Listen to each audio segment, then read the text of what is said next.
question everything.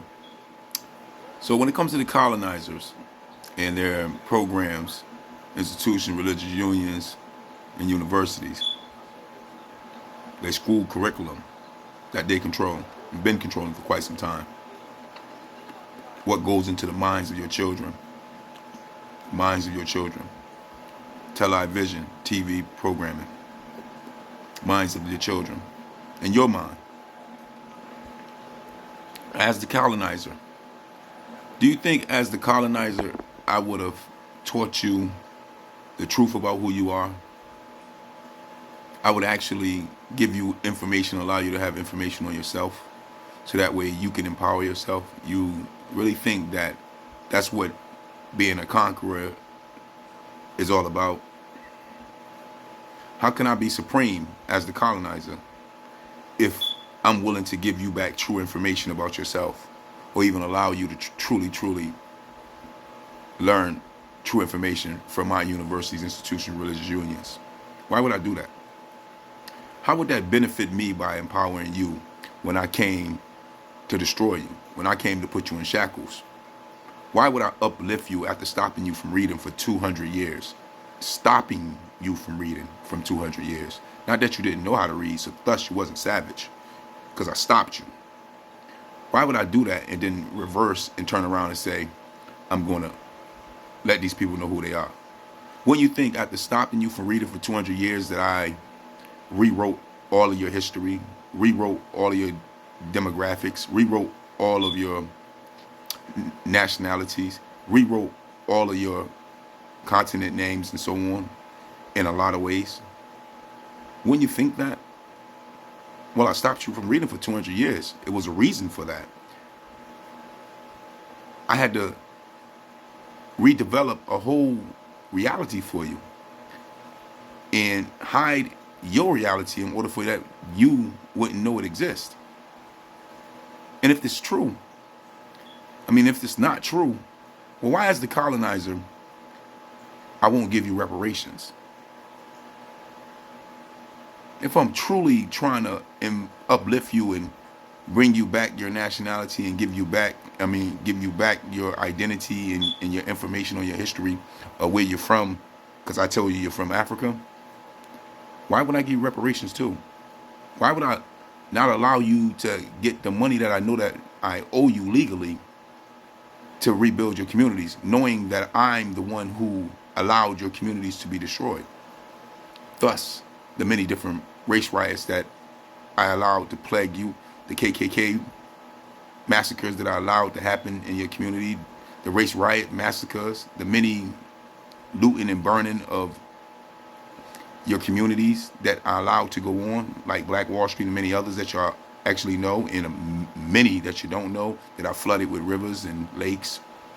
Why would I tell you your real identity? If you really understood conquering, you would know that I would never do that. Especially if I came to your land to conquer you on your own land. I would never tell you that it's your own land after stopping you from reading for 200 years. I would tell you what I think you should know. Thus, you're from Africa. I took you from Africa because I told you I took you from Africa. Do that mean it's true? That's up to you to find out. But if I told you I took you from Africa and I put shackles on you and went to destroying you and had Joe babies for gator baits and many other different things that you know I've done to you, why would you believe what I'm teaching you and telling you? Why would you trust me? See, I never even understood integration. Why would you want to integrate with me knowing that you know how I feel about you? Why would you want me to cook you some food behind closed doors when you know how I feel about you? Why would you even trust that? Well, these are some of the things that the Aboriginal Negro should ask himself. And in turn, you got people like Dan Calloway, who's bringing up a lot of receipts and a lot of documents on YouTube about your real identity. And I'm pretty sure you haven't even looked up Dan Calloway yet, or even checked into the documents that actually exist that I've been holding quietly away from you for years. There are many other people just like him. Kurumi Ayu, he's been putting out a lot of information about what's been going on and chasing down a lot of our old ledgers and books from the 14, 15, 16, 17, 1800s that we've been keeping suppressed and crushed. Maybe you should look into some of these books before you allow the government that openly say they put you in shackles to teach you about your history of who you are. Maybe your family, when they tell you you have some Indian in you, maybe they telling you some truth that is greater truth that you just don't know. Maybe you need to look more into the some Indian part, because you might just find out that you're on your own land as Aboriginal Negroes of America and been genocide, paper genocide, and educational genocide out of your own history, culture, identity of who you are and nationality right here in America. Maybe I pay people big bucks as the colonizer to teach you you're from Africa, when there are way more pyramids here in America than there are in the whole world combined. Just alone in the Grand Canyon, you got a pyramid and a Sphinx. Shh, that's government property. You can't go there. See, as the colonizer, there's many things that I can keep from you if you allow me to. Because see, today, there's no whips on nobody's back. And there's no white sheet hoods chasing you down. But you do have informational tools in your hand, like this phone you have right now. So you can look up certain things.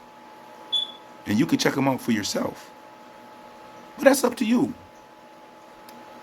You can lead a horse to water, but you can't make him drink. You can teach a horse where the water is, but it's up to the horse to drink the water. So with that stated, let's not be horses.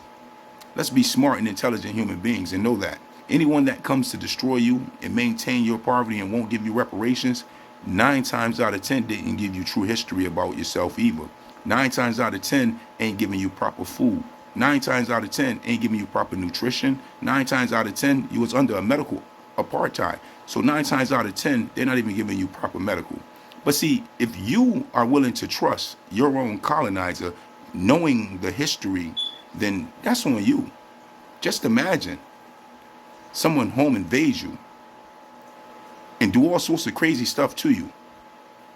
And then after they get fat and comfortable with living on top of you and in your own home, decide that, hey, I don't really necessarily got to do all the things that I did to get in the home to get fat and comfortable anymore.